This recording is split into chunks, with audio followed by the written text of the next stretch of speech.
Hi. So, I've always had ADHD,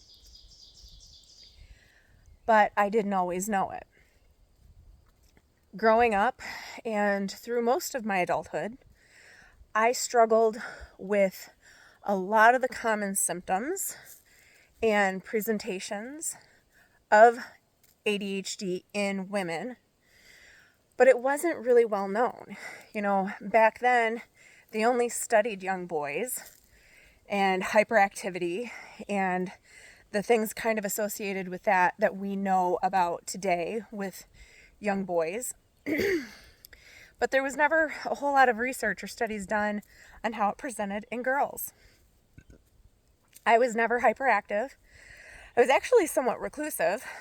I enjoyed being around people, but also I got really, really stressed out and drained around them. And I struggled with a lot of the same symptoms that many women with ADHD struggle with. Distractedness, inabilities to keep on task, having multiple tabs open, or just really being very distracted and getting I don't remember what it's called, where you have to get something done, and it's really important, but you just cannot seem to, and you freeze. And then, of course, at the last minute, it's like go, go, go. Your brain needs that stimuli or that stress. It affected relationships. Relationships, primarily, I think that it really did affect the relationship that I had with my mother, and it affected the relationship I had with myself. I had really, really low self-esteem, yet I had really high self-esteem. I had a hard time with other people because they didn't really understand me. And I had a hard time because I could understand a lot of people. I could see things and sense things in ways that others couldn't. I had a ton of forgetfulness. I still do. And, I was always called, ditzy or whatever. I'd start projects, I'd not finish them. I'd get really, really, really involved and really interested in a subject, still do. And I hyper-focus on that until I know everything, and then I'm done with it. And just a multitude of things. But I think for me, one of the really, really big symptoms that I dealt with was something called RSD, which is rejection sensitivity dysphoria. And it, even to this day, it really affects how I see people and how I see myself. And the other big one is emotional dysregulation. So, and I could go into detail about a lot of things. I'm not really great about talking about technical terms or any of that. But the reason I bring this up is when I finally was able to know what kind of made me different, I had two really, really huge realizations. After a lot of women who are diagnosed late in life, they go through a period of mourning where they are just so upset because they're like, oh my God, had I known, my life would have been so much different. I would have been able to kind of shift and manage things accordingly. I didn't go through that.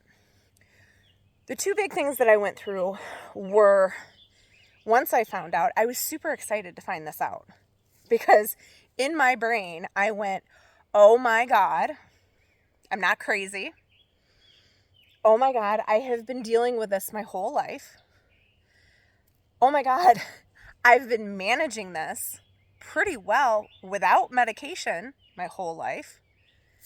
And also, and the sad one for me was my mom had just passed about 2.5 years before I found this out. And a lot of she and my issues in communication and understanding, because she was a completely different brain type than I was. So she was always like, Heather, I just completely don't understand you. What you do or what you say does not make sense to me. If I had brought this information to my mother, and I've told this to my dad and several other family members, if I had brought this information to my mother while she was still alive, I know for a fact she would have gone, oh my God, baby girl, I understand. This makes so much sense. This is, and this would have been able to be this bridge of understanding, I think. And I think that the things that she and I struggled with, we had a beautiful relationship, but it could have been better. And I think that this would have definitely changed our relationship. But on the flip side, I became very proud of myself, because when I hyper-focused and dove super deep into all of this, learning about what ADHD was, learning about the common symptoms, learning about how each of those symptoms presents itself, whether or not it was something that I dealt with on a strong or a mild basis, the one thing that kept coming back to me and that I kept realizing is that I was medicating myself through actually going outside and being in nature. I have said before, I have spent my whole life barefoot. And that connection, that energetic connection to the earth, does absolutely incredible things to your brain. And so many kids nowadays, for over the last, century or so, they've been so disconnected. And I was doing myself a favor, because even though I was experiencing these ADHD symptoms, I learned to cope in a way that was healthy and healing. I will always have ADHD. I will always struggle with the symptoms. I struggle with them more in the wintertime when I'm unable to actually ground. But the beauty of grounding is that it helps your serotonin levels, and it boosts your ability to have clarity in the mind.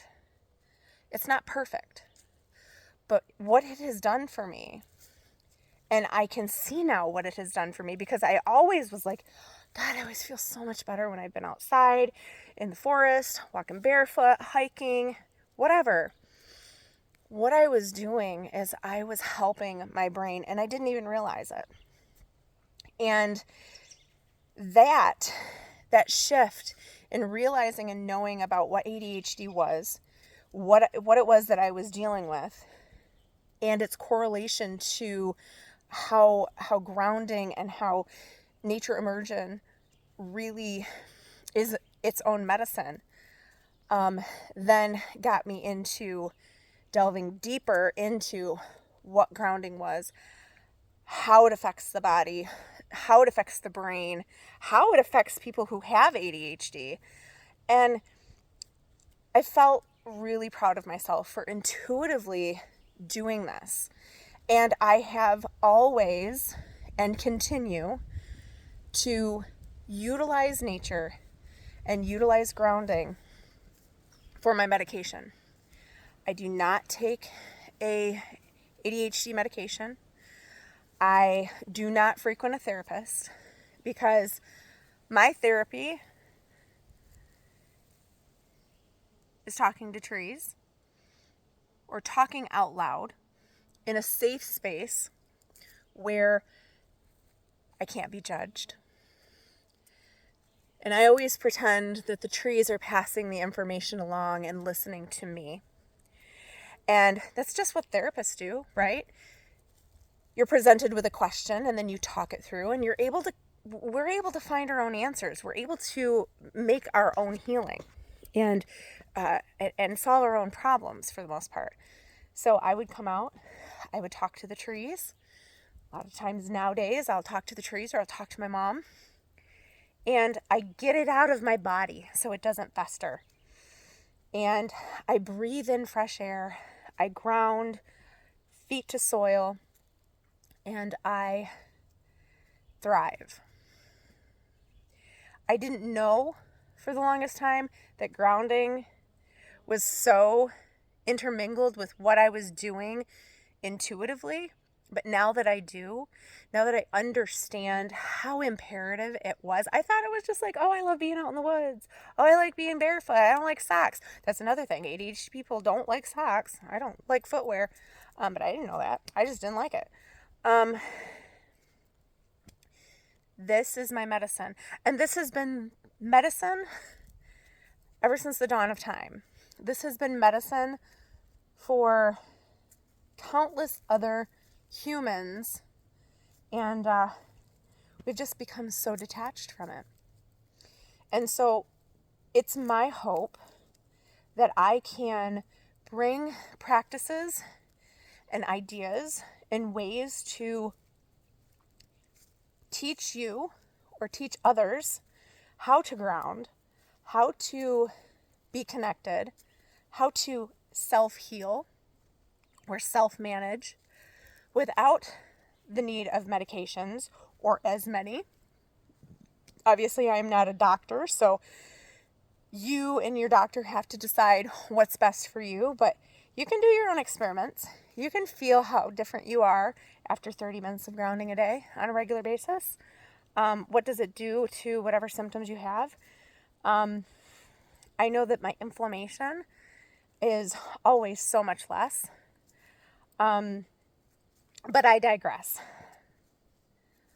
I just want to be able to have the ear of those who need to hear this and know that if you struggle with a chaotic mind like I have, if you struggle with disorganization and emotional dysregulation and the multitude of issues that come along with ADHD, I can tell you that if you get out and you ground, you will feel a lot better.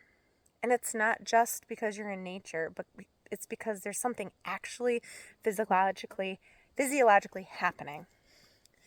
So I encourage you to come and check things out with me.